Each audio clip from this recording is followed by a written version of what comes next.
In pathology, understanding this topic isn't just about passing the exam, it's about understanding the language of human body under stress. Hello and welcome to the Homeoverse. Today I am talking about the diseases of the male genital system, in which I am talking about inflammatory diseases, which as perspective of your exams, which can be asked in any forms of question, like in MCQ or short answer question or a sub question for a long answer questions.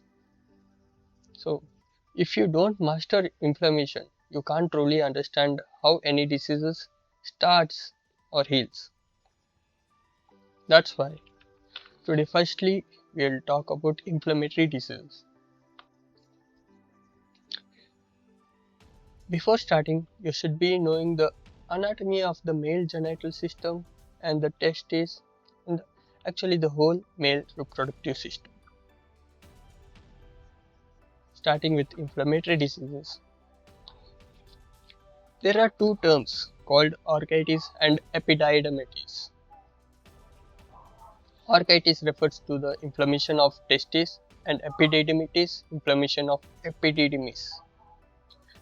There it also occurs as their combination called as epididymo-orchitis, in which epididymitis is more common.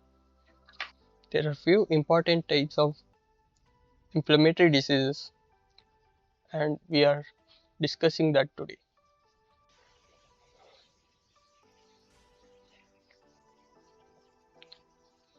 Starting with non-specific epididymitis and orchitis.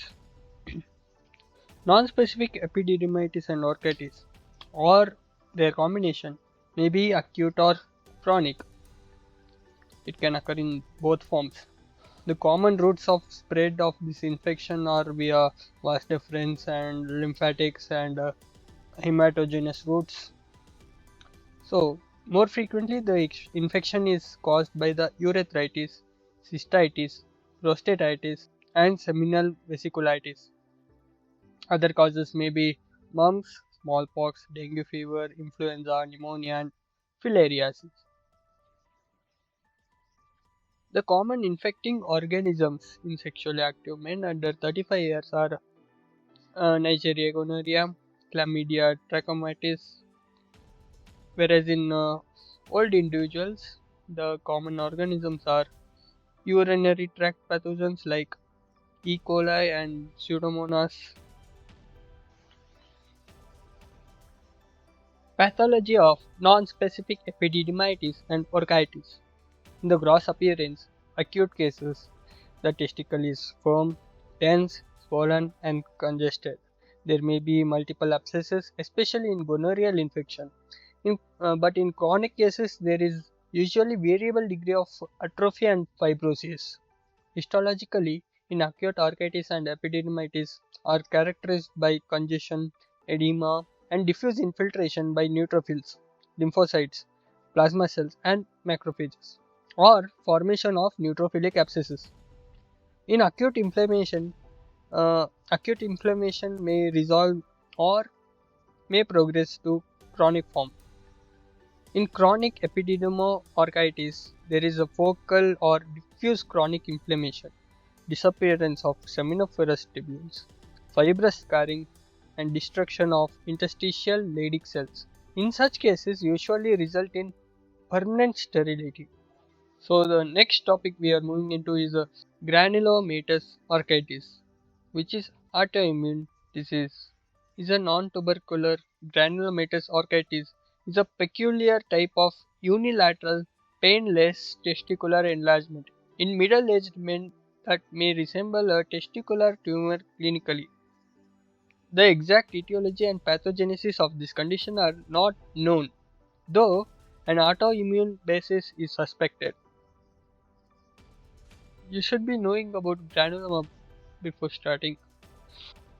This is how a granuloma looks, and these are lymphocytes, epithelioid histocytes, and multinucleated giant cells, in which there are many nucleus. we'll look to the pathology of this disease. In gross appearance, the affected testis is enlarged with thickened tunica.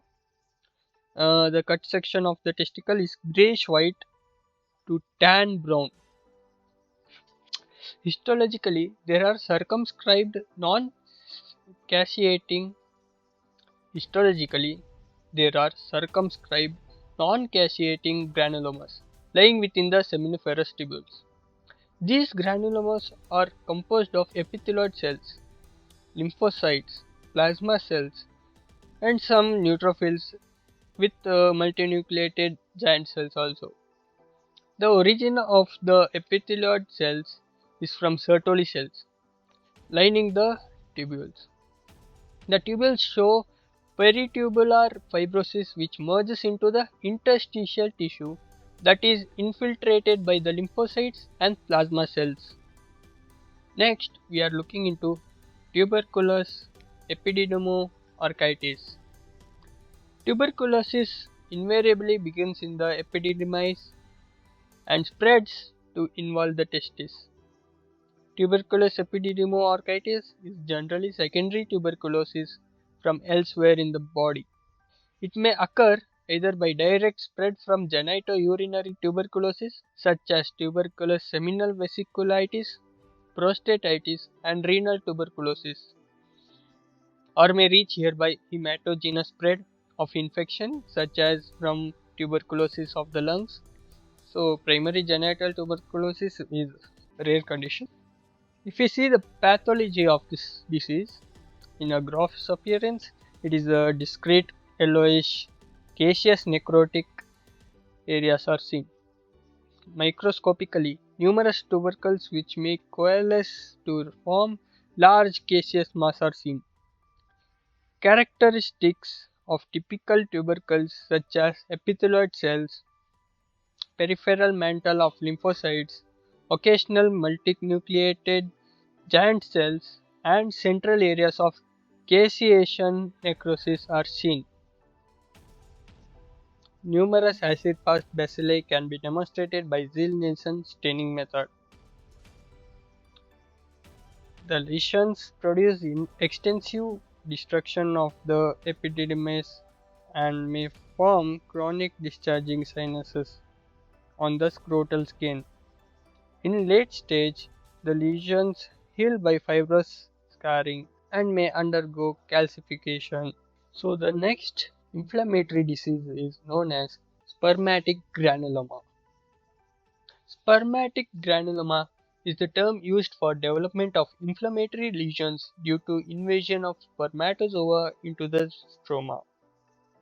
Spermatic granuloma may develop due to trauma, inflammation, and loss of ligature following vasectomy. Pathology of spermatic granuloma. Gross appearance. The sperm granuloma is small nodule, 3 mm to 3 cm in diameter, and firm with white to yellowish brown. Histologically, it consists of granuloma composed of histiocytes, epithelioid cells, lymphocytes, and some neutrophils. Characteristically, the center of spermatic granuloma contains spermatozoa and necrotic debris. The late lesions have fibroblastic proliferation at the periphery and hyalinization. The next and very known type of inflammatory disease is known as elephantiasis. Elephantiasis is enormous thickening of the scrotal skin resembling the elephant's hide and results in enlargement of the scrotum. The condition results from filariasis in which the adult worm lives in the lymphatics while the larvae travels in the blood. The most important variety of filaria is Wuchereria bancrofti. The condition is common in all tropical countries. The vector is generally the Culex mosquito. The patients may remain asymptomatic or may manifest with fever, local pain, swelling, rashes, tender lymphadenopathy, and blood eosinophilia. An asthma-like respiratory complaint may develop in some cases. Pathology of elephantiasis. In a gross appearance, the affected leg and scrotum are enormously thickened with enlargement of regional lymph nodes. The affected area of skin may show dilated dermal lymphatics and varicositis. Histologically, the changes begin with the lymphatic obstruction by the adult worms. The worm in alive, dead, or calcified form may be found in the dilated lymphatics or in the lymph nodes. Dead or calcified worm in lymphatics is usually followed by the lymphangitis with intense infiltration by eosinophils. Sometimes granulomatous reaction may be evident. In advanced cases, chronic lymphedema with tough subcutaneous fibrosis and epidermal hyperkeratosis develops, which is termed as elephantiasis. Hope you have learned something in today's video. If you like this video, please like, and if you want such kind of topics, please subscribe and push on the bell notification. Thank you.